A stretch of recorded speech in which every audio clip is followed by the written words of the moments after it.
je salue les conclusions très positives du dialogue national, dont la mise en œuvre débutera cette semaine par la saisine de l'Assemblée nationale pour la modification de certaines dispositions de la Constitution et du Code électoral, entre autres.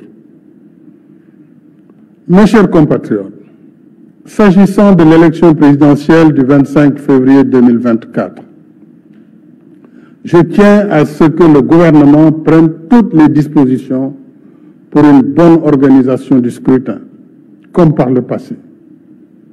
En ce qui me concerne, j'ai suivi avec beaucoup d'attention et d'émotion les différentes manifestations de soutien à ma candidature pour un second quinquennat.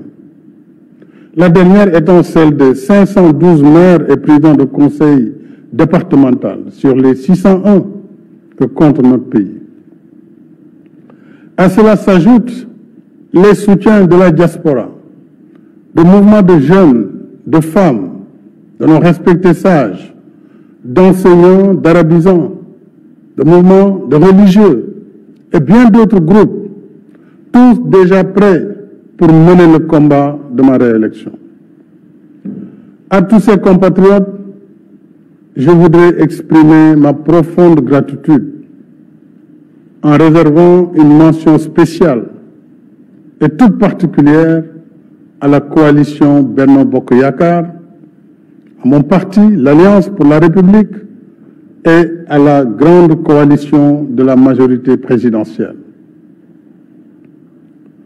Mes chers compatriotes, ma décision, longuement et mûrement réfléchie, est de ne pas être candidat à la prochaine élection du 25 février 2024.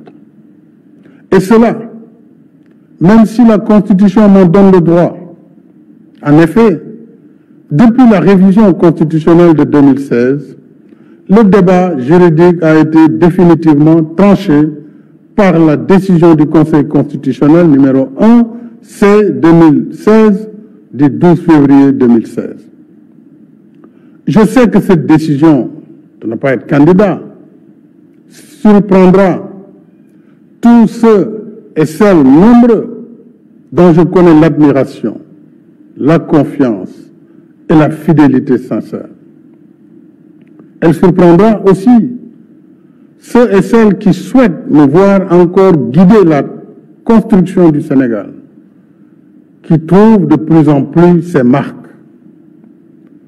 Mais le Sénégal dépasse ma personne et il est rempli de leaders également capables de pousser le pays vers l'émergence. On a tant spéculé, commenté sur ma candidature à cette élection. Cependant, je n'ai jamais voulu être l'otage de cette injonction permanente à parler avant l'heure, car mes priorités portaient surtout sur la gestion d'un pays, d'une équipe gouvernementale cohérente et engagée dans l'action pour l'émergence, surtout dans un contexte socio-économique difficile et incertain. Contrairement donc aux rumeurs qui m'attribuaient une nouvelle ambition présidentielle, je voudrais dire que j'ai une claire conscience et mémoire de ce que j'ai dit, écrit et répété ici et ailleurs. C'est-à-dire que le mandat de 2019 était mon second et dernier mandat. C'est cela que j'avais dit et c'est cela que je réaffirme ce soir. J'ai un profond respect pour les Sénégalais et les Sénégalaises qui m'ont lu et entendu. J'ai un code d'honneur et un sens de la responsabilité historique qui me commande de préserver ma dignité et ma parole.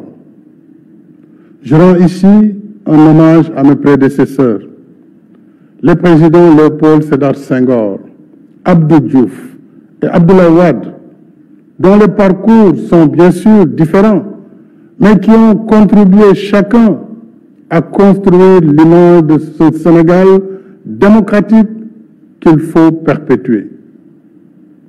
Je ne saurais faire moins. et d'ici la transmission du pouvoir au futur président de la République, Inch'Allah, le 2 avril 2024, j'assumerai avec responsabilité et fermeté toutes les charges qui incombent à ma fonction, en vertu du mandat que vous m'avez confié et en étroite cohérence avec mon serment constitutionnel. Je continuerai de consacrer toutes mes forces à défendre sans faille les institutions constitutionnelles de la République, le respect des décisions de justice, l'intégrité du territoire, la protection des personnes et des biens. Je resterai à vos côtés, à votre écoute et au service de la République et de la nation. Nous avons des réalisations indéniables et un potentiel incroyable.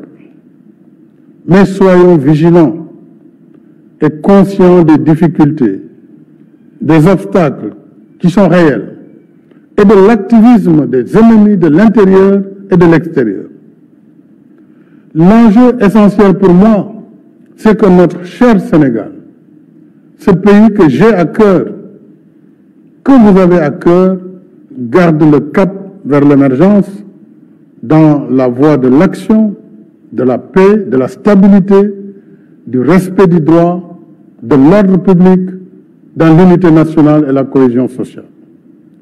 Cela exige de chacune, de chacun de nous, l'adhésion à notre modèle de société fondé sur la démocratie, la liberté, le respect de nos valeurs socio-culturelles, le respect de ce vivre ensemble qui a su jusqu'ici nous rassembler, le respect de nos religions, de nos confréries et de nos guides religieux,